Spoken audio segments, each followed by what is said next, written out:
Welcome to Gazali. Today we have with us K Satchidanandan. Now I know him essentially through his daughter Sabitha, who is a good friend of mine. Actually, she has a great contribution to my work because she actually gave me kind of a theoretical foundation for my work. And so I call K Satchidanandan Acha. When I tell my friends who are artists and poets or authors in Kerala that K Satchidanandan is with me, they say, wow, because he is almost considered like a god in these circles. And I'm very glad that somebody from the God's own country, the God from the God's own country, is actually holidaying in Goa today. So welcome to Goa, and really very glad to have you at Museum of Goa. K. Satchidanandan is one of the most important poets that India has ever produced. His work has been translated into many, many languages of the world. He started from Kerala as an English teacher, a professor of English language. He only writes in Malayalam, and then he translated himself into English some of his poems. So let us begin with sort of his early days in Kerala. Acha, tell us about your early days in Kerala, your involvement with literature. Yeah, in fact, I went to the common schools in Kerala, and we had at least a few teachers who taught us poetry with passion and involvement, and that must be one reason why I got fascinated by the art of poetry. And the first inspiration I had was perhaps the ritual reading of the Malayalam Ramayana, because the writer of Adhyatma Ramayana, the Malayalam Ramayana, Ramanujan Eഴുത്തച്ഛൻ, he was the one who actually created a Malayalam literary language, and we call him the father of Malayalam language. And at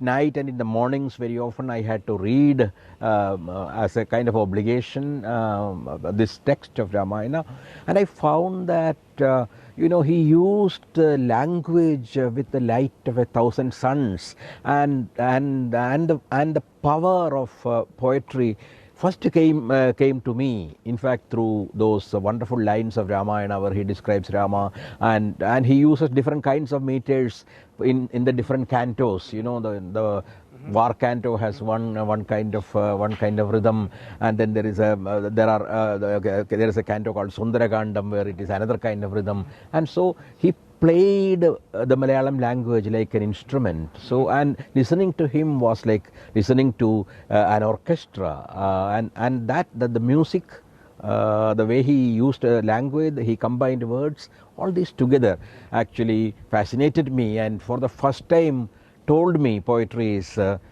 heightened kind of language which comes from a heightened form of perception. But yet, though you were influenced by Ramanujan's poetry, Ramayana, you became the sort of originator of modern poetry in Kerala. Yes, I was one of them. In fact, I began to write seriously. I began to write when I was in the school, actually. But I took myself seriously as a poet in the 1960s.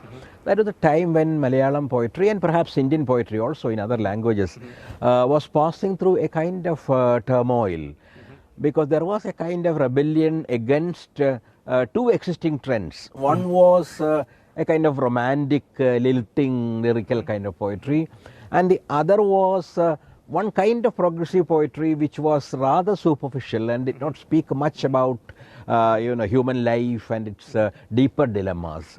And so the revolt was in some sense against both of these, even though the progressive ideology came back in the 1970s in a totally new form, inspired by contemporary Latin American and African poetry and all that. And so we felt that life had become too complex, and it is impossible to express contemporary life in those old forms. So we were looking for new styles, new idioms, new ways of articulating things and feelings, and creating new structures, both of emotion and of language. And I was also part of that movement. While you were teaching? While you were teaching? Yeah, I had just, yes. In fact, I as I said, I began writing in the school, but by the time I was a postgraduate student, I was a somewhat known poet in Kerala. I had already begun to publish in major publications and all that. And yes, at the end of the 1960s, I began teaching, and by that time, and in 1968, I entered teaching, and 70 my first collection got published. So that was a time of churning. Actually. And then you left the job as a teacher and went to Delhi as an editor of Indian literary. Yeah, for 25 years I taught English literature. But I was also traveling, reading poetry, editing poetry journals and giving lectures and all that during that time. Because for me, a teacher was not merely a teacher in the classroom, but he had to be involved in the society in some way. So even today, all the Malayalis, in fact, the elder ones and the younger ones, call me Marsh, which means master, teacher, like Moshai in Bengali. Okay. So yes, and then after 25 years, I was invited by the Sahitya Academy in Delhi to edit its journal, Indian Literature. So I thought here is an opportunity perhaps to interact with other Indian writers and to create a new platform for Indian writers in general. And I was not happy the way the journal was being run. Even I was a reader of that at that point of time. So I thought maybe I could bring about some kind of a major transformation in the journal. So I took it up. And also there was money, because I had run several little magazines without money. Without that kind of difficulty, I could edit a magazine. That was it. I mean, deviating from the subject a little bit. Now you were working with Sahitya Academy now as an editor, and then you became the secretary of Sahitya Academy. Now Sahitya Academy, Sangeet Natak Academy, and the Lalit Kala Academy are the three academies in the same building. Yes. And you said they were, of course, started by Jawaharlal Nehru. Yes. Now tell us a little bit of the vision of Jawaharlal Nehru in starting these three academies together. Yeah, in fact, Nehru, no doubt, was perhaps the greatest visionary prime minister we ever had. And he emphasized, culture in a big way. So he started all the national laboratories, he started National Book Trust, and he started the three academies. And he put these three academies together with a very specific point of view that there should be continuous interaction among the different arts. Music and theatre on the one hand, plastic arts, visual arts on the other, and literature as a third component. But even though they were situated in the same building, I found that there was very little interaction among them. So one of the things I tried to do when I headed the academy was to have continuous dialogues. We had common seminars where we discussed, modernism in all these different arts. And there were I introduced a new kind of a program called Avishkar, where musicians would sing poetry or dancers would dance poetry from the Sangeet Natak Academy, and we had painters whom I would request to illustrate Indian Literature Journal, and also to make covers for the books published by the Sahitya Academy. So that was a period when I tried to revive something of the interaction which, in fact, we had during the 60s when we had all But come unfortunately together. today I find that arts don't talk to each other, and it is very important that arts talk to each other. Absolutely. I think when they talk to each other, they also enrich each other, because ultimately they come from the same kind of deep creative impulse. So even though you may express it in different languages, but ultimately it comes from a common creative impulse, and it is necessary to go back again and again to that essential spring of imagination and creativity. Yeah, I think that is important, because I get a feeling sometimes that like Sahitya Academy and Lalit Kala Academy, like water supply department and PWD. they are just digging the road and putting the pipelines without each other's knowledge. I hope it improves. I think this reminds me also of a very nice comment you made regarding Jawaharlal Nehru. You said he was the first president of the Sahitya Academy. Yes, that's right. When he was the president and he was the Prime Minister of India. But he made a famous statement to emphasize the autonomy of the Sahitya Academy. He said the Prime Minister of India will never interfere in the work of the President of the Sahitya Academy. He was the same person, but that showed his vision. I think I think most people are basically waiting to listen to your poetry. So I think we should have a few of your poems read today, and then later on we continue the conversation on other subjects. That's fine. Yeah, I'll read three or four very short one of poems, my favorite one is The Mad. I will definitely do that. We can start with that. Sure. Okay. Yeah. The mad have no caste nor religion. They transcend gender, live outside ideologies. We do not deserve their innocence. Their language is not of dreams but of another reality. Their love is moonlight. It overflows on the full moon day. Looking up, they see gods we have never heard of. They are shaking their wings when we fancy they are shrugging their shoulders. They hold even flies have souls, and a green god of grasshoppers leaps up on thin legs. At times they see trees bleed, hear lions roar from the streets. At times they watch heaven gleaming in a kitten's eyes, just as we do. But they alone can hear ants sing in a chorus. While patting the air, they are taming a cyclone over the Mediterranean. With their heavy tread, they stop a volcano from erupting. They have another measure of time. Our century is their second. 21 seconds and they reach Christ. 6 more, they are with the Buddha. In a single day, they reach the Big Bang at the beginning. They go on walking restless, for their earth is boiling still. The mad are not mad like us. Oh, lovely, lovely. I'll read a short poem called The Self. Self.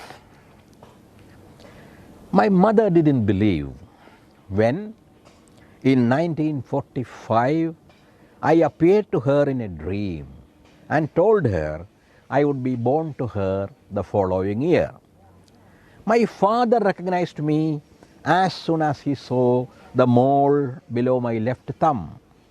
But mother believed to the very end that someone else had been born to her masquerading as me.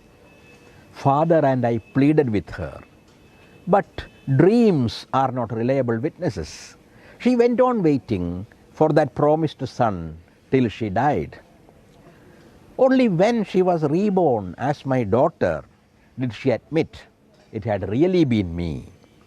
But by then, I had begun to doubt it was someone else's heart that was beating within my body.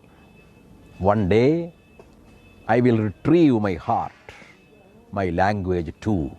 Oh, lovely. I think your daughter is definitely your mother. One day, a lean poem reached Gandhi's ashram to have a glimpse of the man. Gandhi, spinning away his thread towards Ram, took no notice of the poem, waiting at his door, ashamed as he was no bhajan.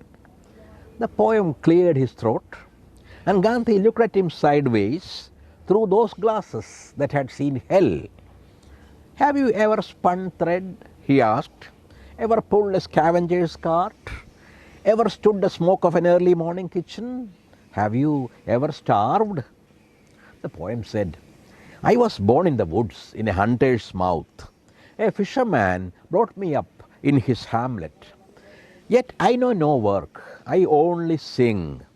First I sang in the courts, then I was plump and handsome. But I'm on the streets now, half starved. That's better, Gandhi said with a sly smile. But you must give up this habit of speaking in Sanskrit at times. Go to the fields, listen to the peasants' speech. The poem turned into a grain and lay waiting in the fields for the tiller to come and upturn the virgin soil moist with the new rain. I'll end with a short poem, Stammer. Stammer is no handicap. It is a mode of speech. Stammer is a silence that falls between the word and its meaning, just as lameness is a silence that falls between the word and the deed. Did stammer precede language or succeed it? Is it only a dialect or a language itself? These questions make the linguists stammer. Each time we stammer, we are offering a sacrifice to the god of meanings.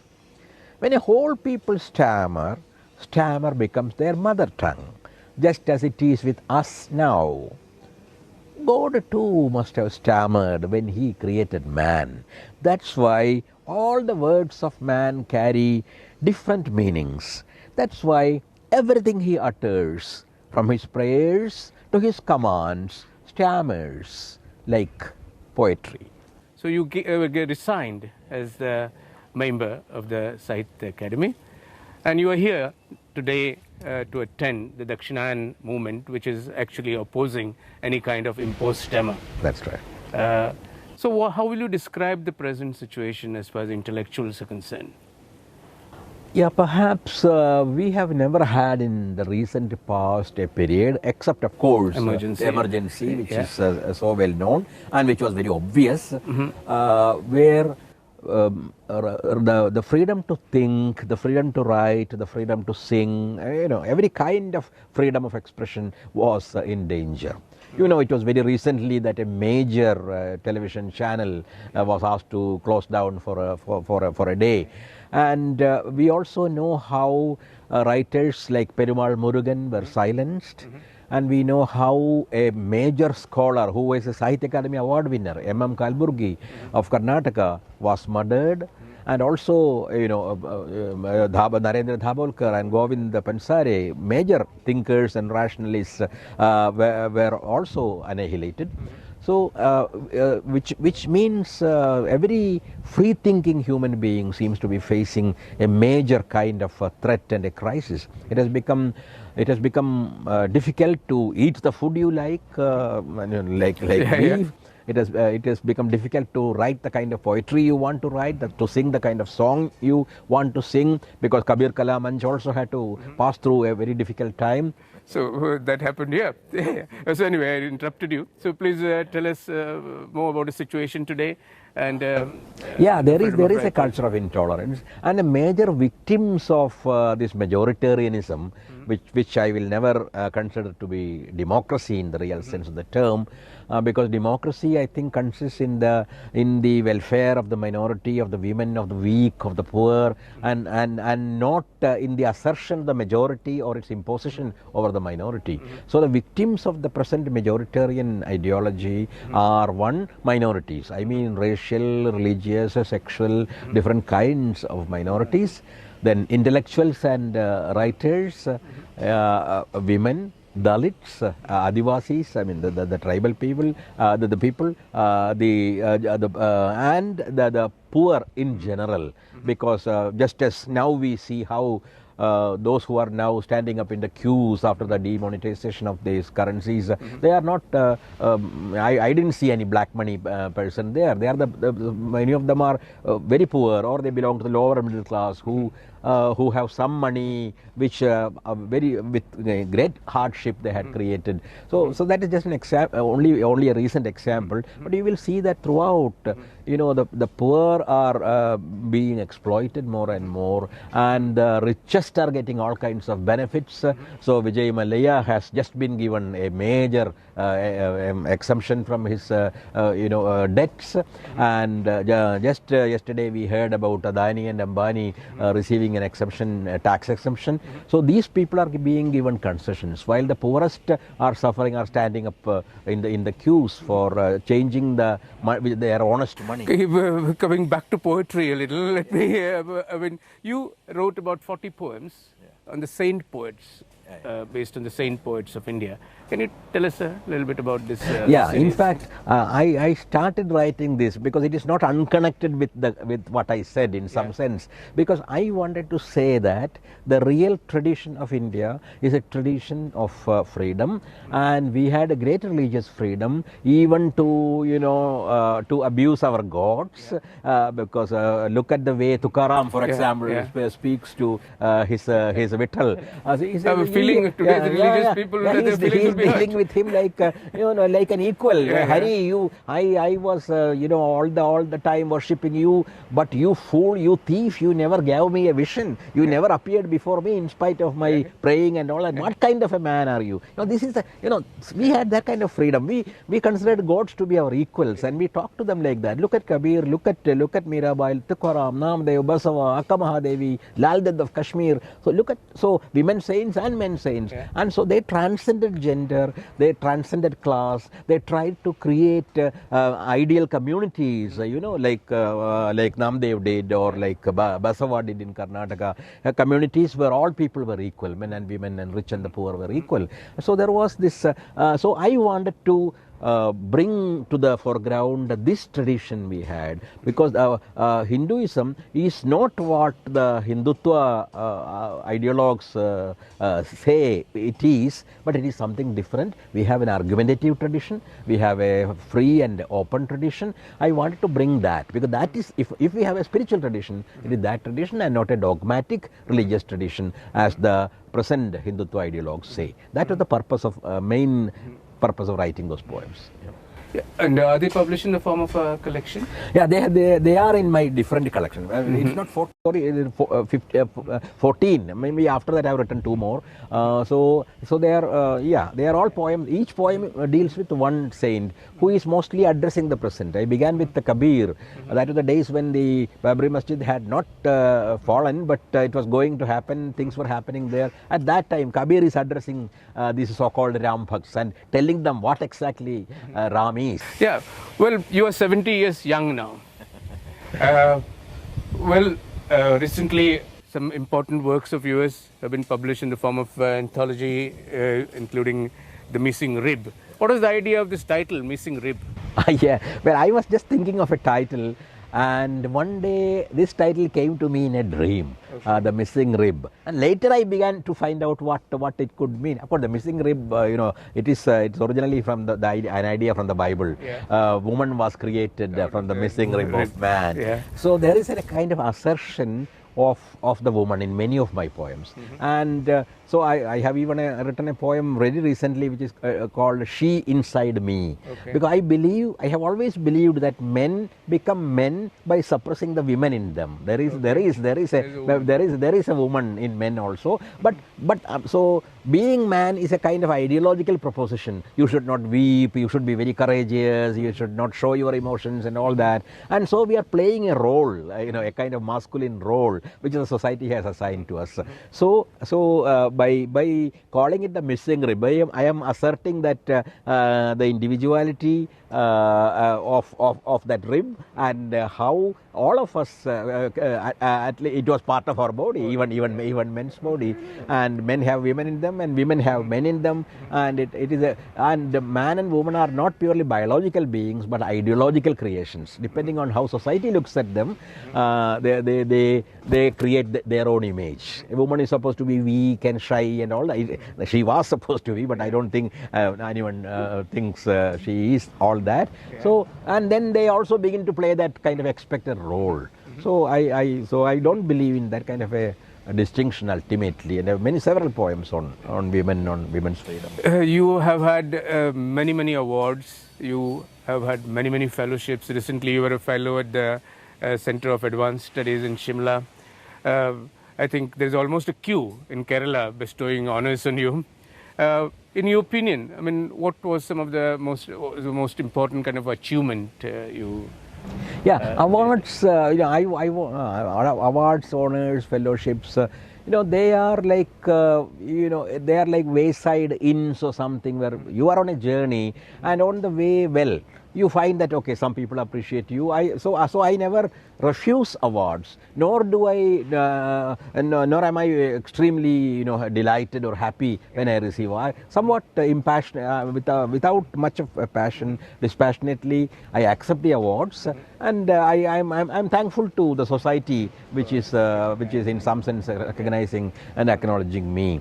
So, in fact, later awards were not as important as my early award, because that is when you need it, not now, in fact, not at 17. But when you are 17, you need it. And so I got the Kerala Sahitya Akademi Award when I was quite young, and that was a major recognition for me at that point of time. And then so many awards from across the country and abroad. Okay, about 37 awards came. And including now you were I'm going knighted to by receive, Italy.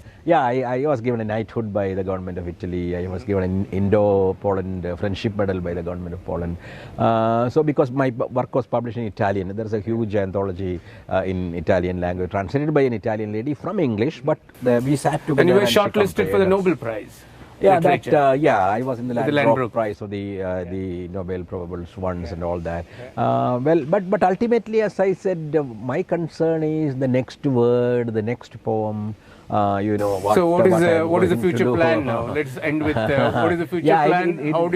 How does K Satchidanandan look at himself 5 years hence? In fact, I want to write more because I'm not exhausted, and I'm not all complacent or happy with all that I have written. So I have major plans. One plan I always have had. I have written a few poems. Is writing a series of poems on the paintings and painters I like. I have written quite a few poems on painters and painting. Generally, when I go to various galleries, and I had one for Radhakrishnan on his one particular series of his sculptures. I have one on Van Gogh's shoes, those peasant shoes, which I because in the Amsterdam Museum I found a series of paintings he had made for that. I think our time is ending. I think it was a lovely conversation, and we really look forward to have you more often in Goa. Thank you. And I'll be coming. A lot of work coming through. Sure. Thank you very much. Thank you. Nice. Thank you so much.